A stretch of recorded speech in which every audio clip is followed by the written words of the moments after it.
আমি যে তার কি ছিলাম। সবাই দোয়া করবেন দাদার জন্য। জোহরের নামাজের পরে আমরা দাদার জানাজা পড়ব এবং তারপরে আমরা আজিমপুর কবরস্থানে আমরা তারপর চ্যানেলায়ও আমাদেরকে অনুরোধ করেছে নিয়ে যাওয়ার জন্য, অবশ্যই নিয়ে যাব, সেখানে চলে যাব। তবু একটু বলি যে প্রবীর মিত্র তাকে কিভাবে আমরা দাফন করব আজিমপুরে। দাদা যখন বিয়ে করেন আমাদের ভাবিকে, তখন তিনি ধর্মান্তরিত হয়েছিলেন, তখন তিনি নাম রেখেছিলেন হাসান ইমাম।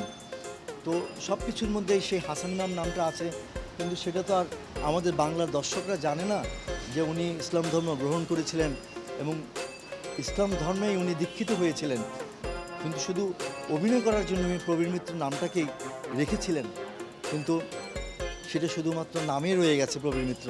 কিন্তু আসলে তিনি আপাদমস্তক একজন হাসান ইমাম নাম ধারণ করেই ইসলাম ধর্মে দীক্ষিত হয়ে ইসলামের মধ্যেই উনি বিচরণ করেছেন। তাই আমরা সব কিছু শেষ করে আমরা আজিমপুরেই দাদাকে আমরা সমাধিস্থ করব, আমরা দাফন করব। এই হচ্ছে আমার জানা মতে এই পর্যন্ত শেষ বর্ণনা।